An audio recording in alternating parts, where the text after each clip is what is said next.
what's going on, guys and gals? I got a request to do a video for a church that has an X32 rack, and they want to connect their S32 stage box to it using X32 Edit. So let's go ahead and look at our stage box first, the S32. On the front, you've got a power indicator here. You've got a mute all button, and then you've got your AES50 sync lights, which is your A and your B port. You've got 32 inputs and you've got 16 outputs. Now on the back of this, we have our USB port, which is strictly for updating the firmware. Then we have our AES50 A and B ports. Our alternate, if you want to hook up a P16 or a P24 personal monitoring system, this is where you would come out of. And then you have your ADAT outs, which will come across channels 17 through 32. Now you've got two AES EBU ports, which are XLR, which is 13 and 14 and 15 and 16. These are two channels. Okay, so these are actually two stereo outputs. And then you have your MIDI in and out. And guys, I don't know a whole lot about MIDI, but I can tell you this, they don't work like regular MIDI does. Okay, that's all I can tell you. Behringer does have a MIDI sheet that goes with these stage boxes as well as their mixers. So if you know about it, just search for that and it'll probably make sense to you. Okay, so let's go ahead and jump into X32 Edit and we'll start from there. Okay, so what I've done is I don't actually have the S32, but if you look right over here at the right, you'll see on my A port, I've got the S16 Plus. And if we come up to routing, you'll see that I have two S16s connected, as well as an SD8. Now, again, we only have 32 inputs and 16 outputs. The only reason I have my SD8 connected is because if I don't, I got two little lights up there blinking at me. Okay? So where are our inputs?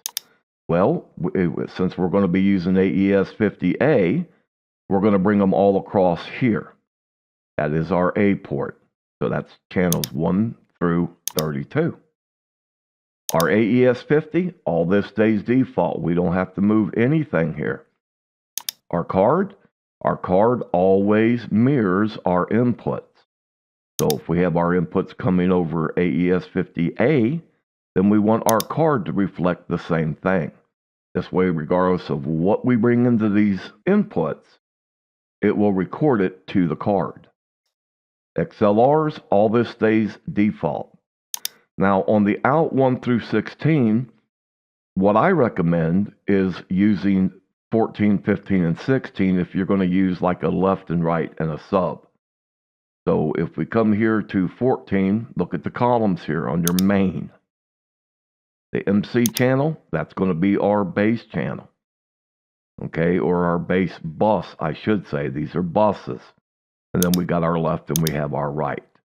So now the last three outputs on the S32 are going to control our sub channel, our stage left, and our stage right. Okay, we're not using any delays, aux outs. Keep in mind that even though you have your S32 connected, you can still use these aux outs to feed other items. It could be a digital recorder.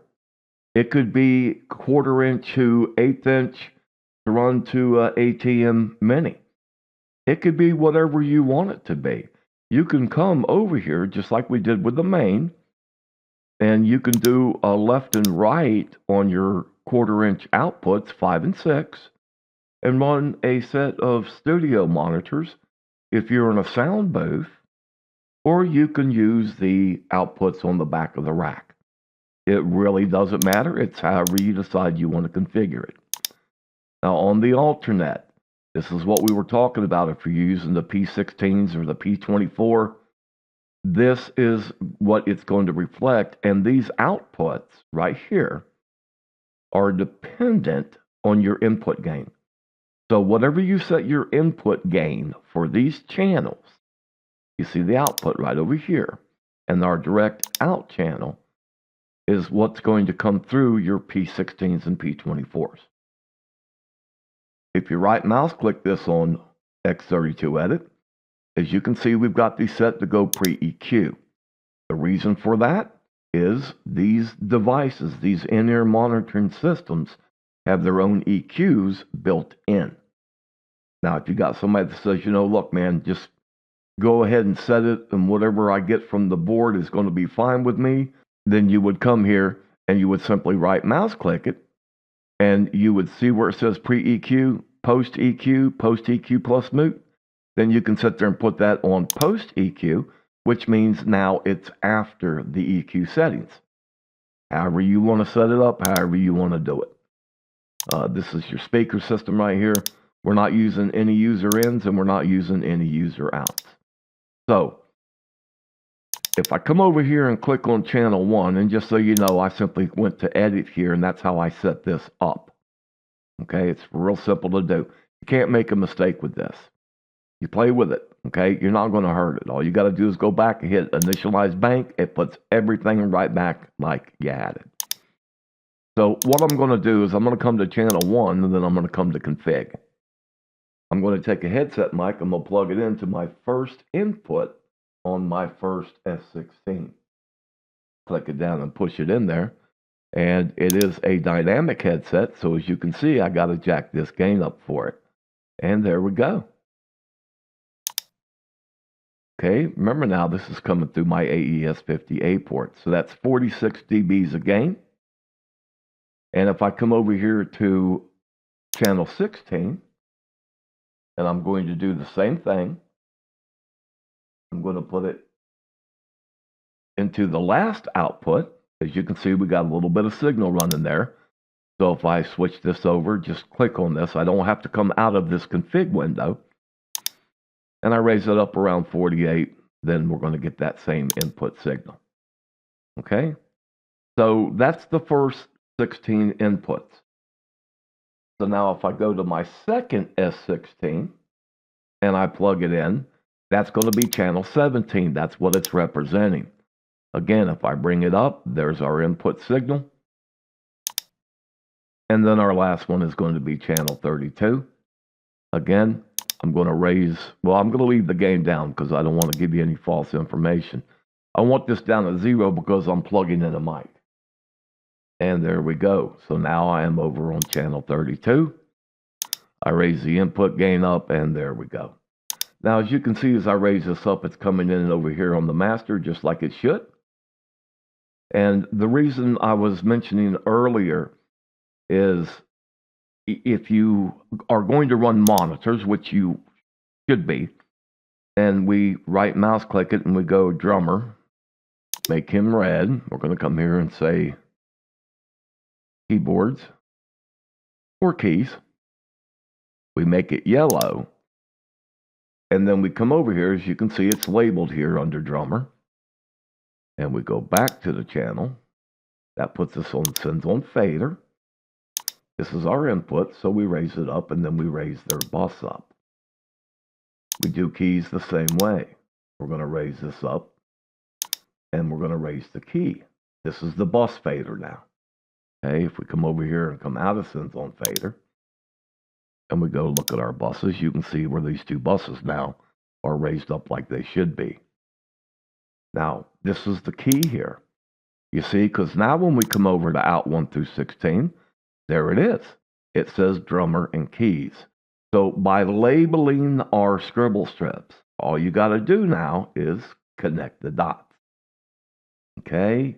Now everybody says, well, you need to run them in stereo. Well, not really, guys. If you want to pay the money, if you want to do that, that's fine. It's been debated for decades, okay? You are in a church. You're not running a true stereo system unless you got two inputs or two mics for every input. Like your keys, your left and your right. You shouldn't be panning them anyway. You want the left side of that sanctuary to hear exactly what the right side's hearing. Okay? So if you start doing all this panning and you get somebody that comes in there and they go, man, that guitar solo was just absolutely beautiful this morning. And the person on the other side of the sanctuary says, man, I couldn't even hear it. I could just barely hear it. And that's what happens. So most churches will run a mono system because they're not going to spend the money to have two microphones for every input. Think about what I'm saying now. You know, two kick in, two kick out, snare top, snare bottom, tom top, tom bottom, all the way across the spectrum. Okay? And that's it. That's all you have to do. So if you come up here and you look at your meters on the ins and outs, as you can see, channel 32 here, and then over here 15, 16, that's our main outs, and there's buses 1 and 2. Now under the alternate outputs, we're not going to get anything unless we're connected to channel 1 through 16. Now watch what happens when I do that. I'm going to disconnect the microphone. I'm going to put it back up here in channel 1. As you can see now, channel 1 now is picking up that alternate input, and it's coming over here left and right. To get it back into the drums, we simply come here, go over to our sends on fader. Remember now, we're channel 1. We're bringing in channel 1 instead of channel 32. And then we'll bring that up. Our buses are already up. We come out of sends on fader, we go back to our meters, and right there we are. Now, let's say that channel 1 is a kick drum coming in. Okay, so we can go to the MC, put it on sends on fader. These you actually have to turn on. And we're going to bring this up here.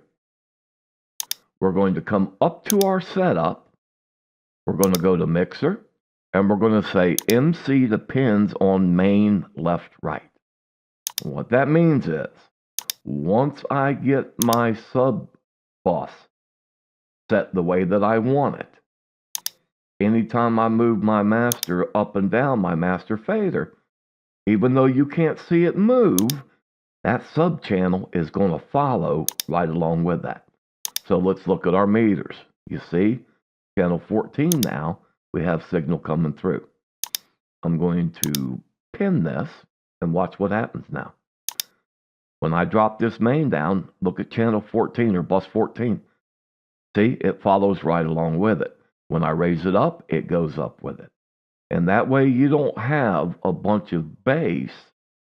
You know, if you drop that main or master fader, then you don't have everything assigned to your bass boss thumping you in the chest. Okay? I hope this has helped. I know that's a little bit more information that you probably wanted, brother, but this is how simple it is to set it up. Okay?